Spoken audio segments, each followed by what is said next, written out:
Hello everyone, it is Mark Berman from TVMI. I am talking loud because I am in the lobby at the Beverly Hilton Hotel at the Summer 2015 press tour. I am here with a renowned actor, Stephen Bishop. Hi, how are you? Nice to meet you. Nice to meet you. Nice to meet you. First time we're meeting, and I want to talk to you about the whole process of acting, how you got out here, what you're doing. But I have to begin by congratulating you on being married to me.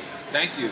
It's an honor to be a part of a show that's been so widely received, and the fan base has been fantastic. And working with Gabrielle and the other people involved, Sure, it's been a great deal. So I'm ecstatic about being a part of it. And you have 2 seasons under your belt. You were renewed for a 3rd season.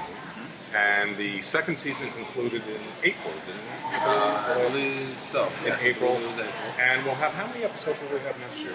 I think we have 10 next season, and that's Right. coming this fall. Yeah. So we've moved up to the fall lineup. Right. And I think season 3 is going to be a really powerful season, as well as the first 2 have been. And now we're just hoping to get season 4. Well, based on the quality of the show and what the numbers look like, and that's what I do for a living, I think you're in good shape. Well, from your mouth to God's So ear. we'll make a pact right now. You'll sit with me next year talking about the 4th season. Deal. We got a deal. Now let's talk about. I want to go back. Where are you from? Originally from Chicago. Okay. And how did you become an actor? Well, my childhood was spent as a performer. I really was into stand-up comedy, Right. and I would memorize certain comedians' routines and perform them for my parents at their dinner parties and things like that. And then when I got to college, I had to take an arts course for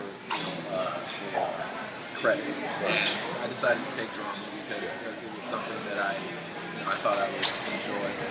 And towards the end of the year, the professor said, you might want to consider doing this for a living. You seem to have a bit of a gift. But at the time, I was about to go to UC Riverside on a baseball scholarship, and I was thinking I was going to be playing professional. Oh, really? I told him, I said, listen, I'm gonna play professional baseball, so I don't think I'm gonna need that. And he said, well, just keep it in your back pocket. You never know what's gonna happen. Plan B.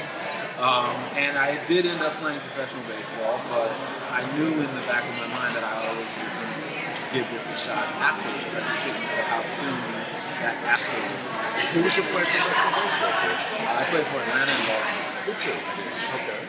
And so how long did you do that for? Did that for 3 years, and at the end of the 3rd year, I got released by Baltimore. And while I was sitting at the kitchen table, fielding calls to see whether I wanted to continue to play, I just kept hearing what I call God's voice in my ear saying, "It's time, it's time." And I took that to mean it's time to transfer from the baseball train to the one that would get me to my ultimate destination. And here we are today. So I threw all my stuff in the car, drove to Los Angeles, and the rest is, as they say, history. And what year was that? That was 1995. Because it's interesting. I also moved out here way before you did. Okay, I won't tell you what year because you're like 4 year old. But I didn't want to be an actor, but I wanted to come out here. And I did do that. I got in the car and drove out here. Yeah, a lot of people.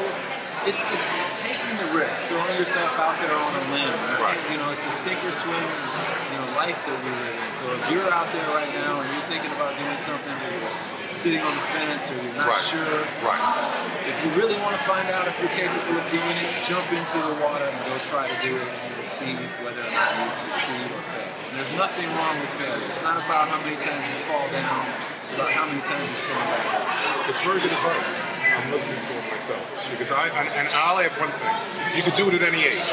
Okay? You don't have to be 20-something. You could be a lot older. But anyway, so you came out here, and what was your first job? My first acting job ever was a Nivea commercial. Oh, really? Yeah, I was one of the guys, my face was in the freezer trying to recover from razor burn. The first actual film that I got was a film called Picture in the Pinup. Drew Johnson and Corinna Harney were the producers, and Drew was the director. He actually discovered me. And then my first television job was Bold and the Beautiful. I had a recurring waiter job. They even gave me a name, my own name. I've just been plugging along and grinding from there. And now I'm fortunate enough to gotten onto a show like Being Mary Jane. I mean, I've had great experiences with Moneyball, and I owe Peter Berg a lot of thanks for giving me my first major motion picture, which was The Rundown, The Rock. It's been tough, but I've always really known in my heart of hearts that it was something that I was meant to do, and so it's been easy for me to keep grinding. So let me ask you a question. I want to talk about some episodic stuff that you've done. But when you do regularly scheduled series, and I'm always curious about this, you get a script. Do you memorize the whole script, or you just basically do the pages that you're going to be doing that day? Do you do it from day by day, and you just automatically memorize everything? No, I don't try to memorize things too much until the day, because unless it's a really big thing that's really I need to be really intricate about. Because I want it to be fresh, I want it to be organic. I rarely, if ever, read entire scripts. I read the parts that my character is involved in, and if it looks like there's some backstory that I need to know, then I'll go back. And a lot of actors that I have this conversation with, they look at me like, wow, you don't read scripts? And I'm like, well, here's the thing. Like today, I don't know what you've been through from 12 midnight last night until right now. And if I did, I might talk to you in a different fashion. If I know you've had a bad morning, I might be a little bit more delicate with you. And that's not organic, because now I have information that I don't normally have. Okay. So I want my acting to be exactly like real life. I want it to be fresh, and I want things to happen organically. So if I know what the characters I'm dealing with are going through in their lives, then I may come at them from a different angle mentally, and it may even be subconscious. Right. But I've found, and in my experience, it's worked for me. I don't suggest it for everybody else, because everybody has their own method. But for me, it's worked in being authentic and being natural. And how long does it normally take to do an episode? Well, it depends, but for Being Mary Jane, we film in blocks, so we film a couple episodes over a 2-week span. Right. So I would say that if we were going to go one at a time, it would be probably 5 to 6 days to shoot an entire episode. I know that some episodics work like that, they just shoot one episode at a time, but we've had success shooting in blocks, and I think it's good because Gabrielle is extremely busy. Right.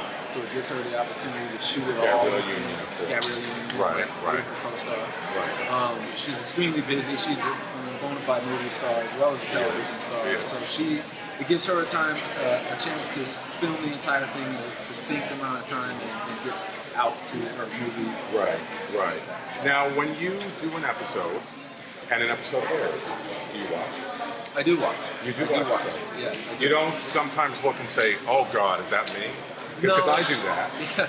No, not anymore. I've been at it for quite some time now, and at the beginning maybe it was a little bit weird, but now I do it to critique my work, to see where I can improve, see what things I like, what things I don't like. Right. And like I said, I don't know what's happening, so I like the show.